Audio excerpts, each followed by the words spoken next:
What's up, everyone? I'm Sophia Pasternak, an award-winning author and mental health professional, and this channel is all about the intersection where writing meets psychology.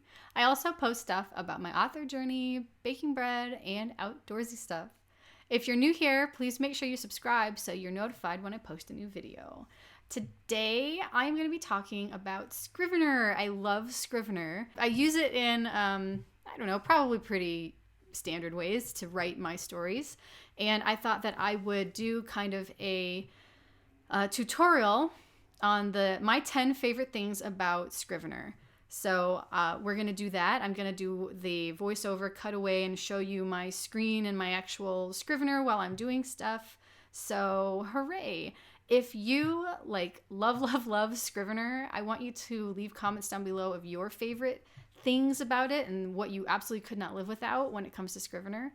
And I will check those out because I know that there are so many parts of Scrivener that I don't explore and I don't use on a regular basis. And I love learning about it. So let's go. I'll see you over there. So you open it up, and the very first thing I'm going to talk about is the dual screen, the split screen, which I love writing in. And that's kind of one of my ways that I draft so fast, because I will have the actual writing on this side, and then I'll have my notes on this side. So it's basically just this little button right here. You kind of see that it even looks like a split.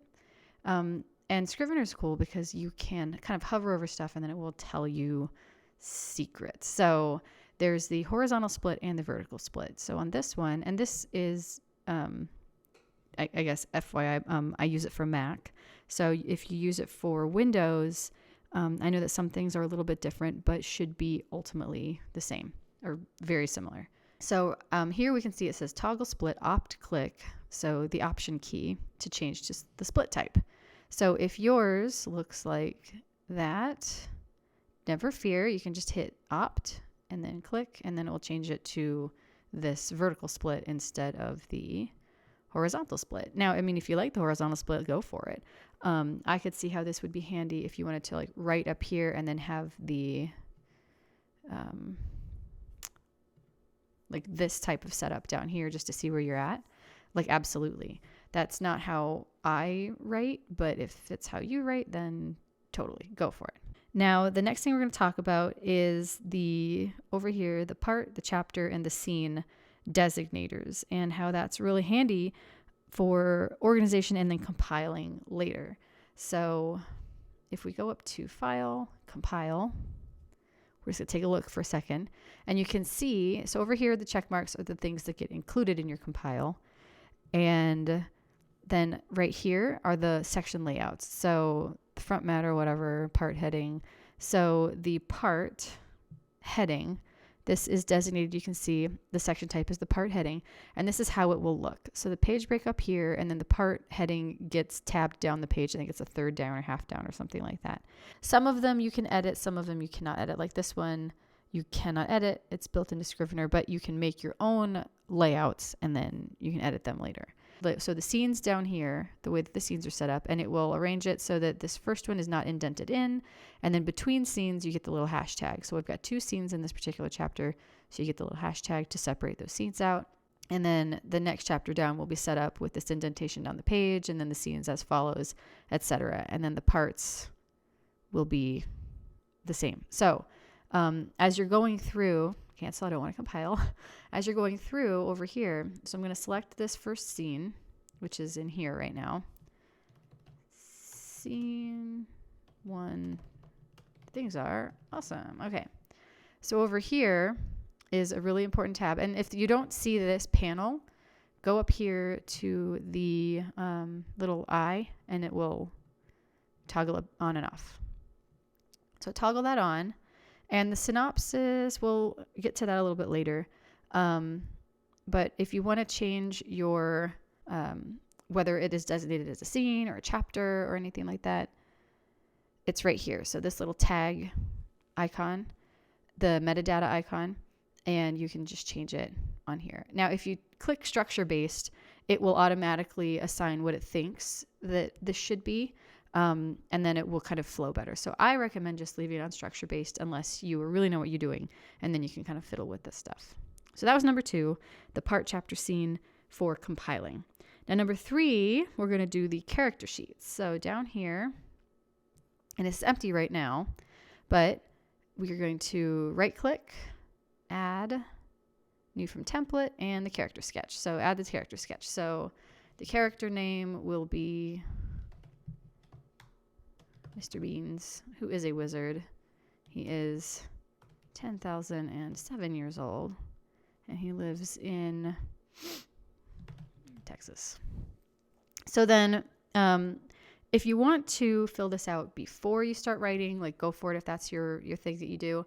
I keep this more as I'm writing, and I come across like, oh, his personality, he loves Beanie Babies. And I just write things down in here to kind of keep track of them for myself, so that when I am writing as I go along, I could be like, wait, what did he really love? And then I can go, oh, he loved Beanie Babies. His occupation, he's a wizard.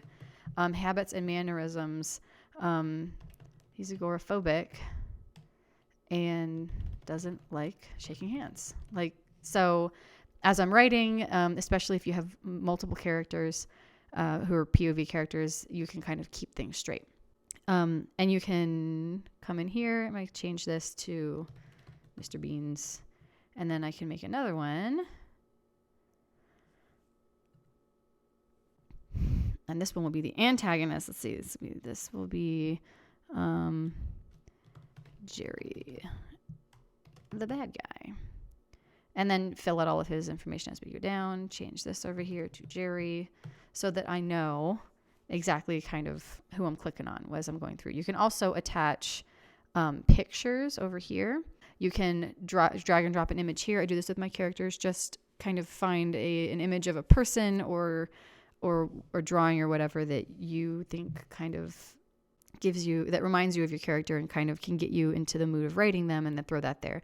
I have another video that will come out later that is about making aesthetics for your novel, and you can put a character aesthetic in there too.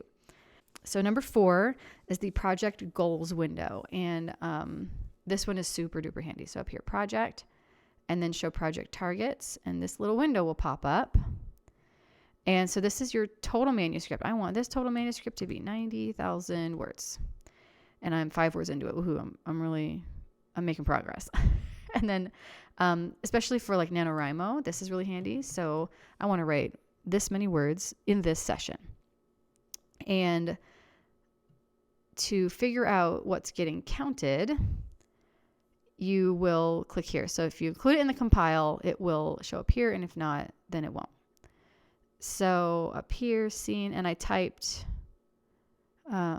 these 5 words, which is what these 5 words are. And now if I were to click off the compile, and you can see that they kind of vanish. It'll still count toward that session target, but it will not be included toward your manuscript. And anything that you want to be included in this manuscript target or the session target needs to be under this header of the manuscript. So anything below that does not get counted. If you want to count it, it has to be kind of included in this manuscript right here. So labels, we'll just close that. Labels, I love labels. So when I say labels, I mean the keywords, and custom metadata is a little bit different, but the keywords, so we hit the plus sign, and all right, cats. So there's cats in this chapter. And then also, let's do pepper. Like somebody sneezes, there's pepper. And then I'm going to come down here to scene 2. I'm going to add cats, and I'm also going to add salt. So what do we do with this? We're going to come up here to make this my whole thing. And then I'm going to click on this button. So we click on keywords right here, and then it will pop up with our keywords. So you can see in this chapter, we've got our pink and our purple, and you can assign these different colors if you want. So project keywords down here, and you can edit these to make the colors different if you want. And then from here, so the keywords are all case sensitive. You want to make sure that you're not writing cats with a lowercase c and then cats with an uppercase c unless you mean there's an actual difference between the two. And then as we come along, like if I come down here to this scene and I start typing C, it'll just autofill with cats. So you can throw that in there. But I think that this is really handy because all the parts, open up my chapters, and I can see across the board what scenes mention what words. If you're kind of visual like I am, you can see where all your keywords are at. And yeah. So this also will kind of jive in with my next thing that I'm going to bring up, which is the synopsis. So over here in our synopsis, I'll go to scene 1. So in scene 1, what happens in the scene? See, we meet Mr. Beans. And then you can see right here, it adds this, oops, I don't want to have that. It adds this, this little synopsis under the scene. And I really like doing this because then again, in one look, I can see, oh, in scene 1, we meet Mr. Beans. And in scene 2, we meet a fun cat who loves beans. Not beans. And if I come back up here to part, then there we go. So you can see that we have these different synopses of what happens in each scene, or you can do each chapter just to kind of remind you, oh yeah, that's right. That's that chapter where this happens, or that's that chapter where this happens. And next we're going to go into paragraph styles. And this is really handy for people like me who are total buttheads about how things look when we're typing. So you can see up here, we've got no style. We have no style. And Palatino, regular 13, this is all hot garbage and I hate it.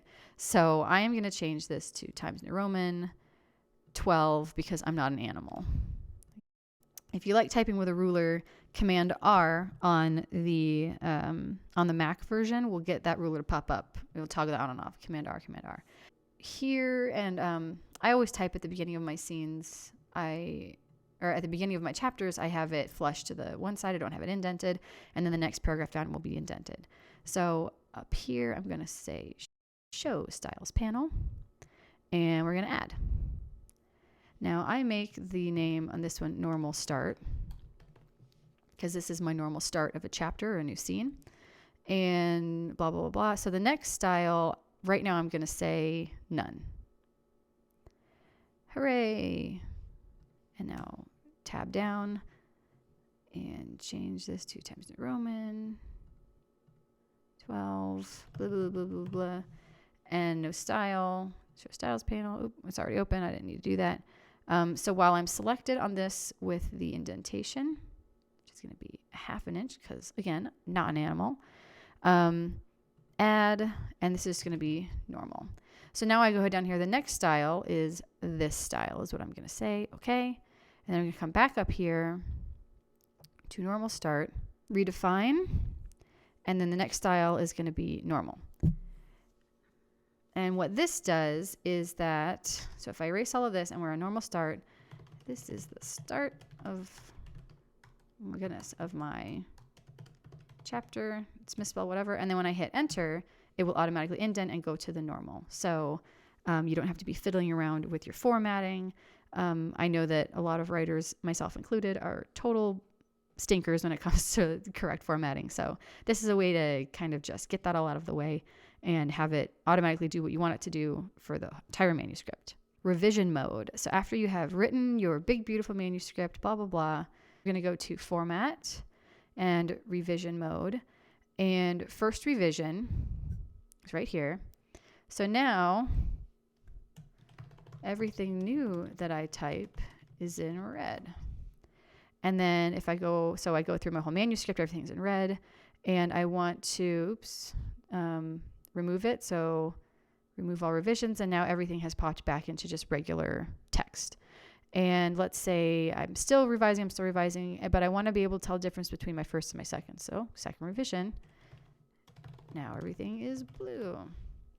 And I can do that, for 5 revisions, which hooray. And then probably just go back up to first if you're still doing revisions at that point. But this is a handy way to see all the new stuff that you've added in. The next thing we're doing is the outliner, which I kind of went into already. So this is the outliner, and it's just a way to see, everything that's going on. So you can basically, if you don't make yourself a separate outline, you can use this as an outline. So scene 1, scene 2. And if you want to just add in, extra scenes, so what you do is really anywhere over here. So you right click, add new text, it'll pop in scene 3. And then if you're in the outliner, then from here you can add where things happen and make this your outline. It's a good way to do it. And then as you're kind of clicking through these scenes over here, oh yeah, this is where we meet Mr. Beans. This is where we meet that fun cat. And so you can either do this scene stuff before you write or after you write, either to plan out what you're going to write or to keep track of what you already wrote. And the very, very last thing that we are doing is my favoriteest thing when it comes to writing, and that is research. So how to keep track of your research in here. I will go through, 10,000 different websites that have images on them that I like, or stories on them that I like, or just little factual tidbits, because I do like historical research. I write historical novels, so I want to keep track of my history. So add web page. And the address is this, and I went to copy it. Title. So Beanie Beavers on eBay. Okay. This will actually import the website. At the moment that you import it. If it's updated, I don't think it's going to update. So this is the website that I looked up, and we can see all of this stuff on it. So if you're researching and you go, oh my gosh, what Beanie Babies were there from 1999? We can, click here and, oh yeah, that little snail and this bear and all this kind of stuff. So it's just way to keep track of those websites. And you can do this also with like Pinterest boards and stuff like that. Rather than importing individual pictures into Scrivener, you can just import like your Pinterest. So yeah, that is it. That's all that I am showing everyone. I hope that this was helpful, and these are the fun things that I really love to use Scrivener for. And if you have any more questions, throw me an ask. I would love to answer them for you. And now we're going to go back to my other persona in front of the bookcase. Take it away, bookcase me. Thanks, video me. That was the top 10 things that I love about Scrivener. The 10 things, or whatever I call this video, is my 10 favorite things on Scrivener, about Scrivener, that I use to write or something. I don't know what I'm going to call this video. We'll see what the optimization says. Again, like I said, if I missed something that you really love to use on your Scrivener, please comment down below and let me know. I really want to do another, like a second 10 more things that I love about Scrivener video, because there are so many things to love about it. So yeah, give me a comment down below. Let me know if I missed something and if you think that I should include something else in a further video. Also, if you like this video, please give me a thumbs up so that I know to make more like it. And if you know another writer who has Scrivener, or they're thinking about it and they're just on the fence, they don't know, forward this video to them, let them know about it, because it was really a game changer for me. And I know that it can be so hard to find the thing that works for you as a writer and really get into the groove of. So if I can make it easier for people, absolutely. And I really want to do that. So share, comment, etc. And yeah, I hope this was helpful, and I'll see you later. Have a nice day.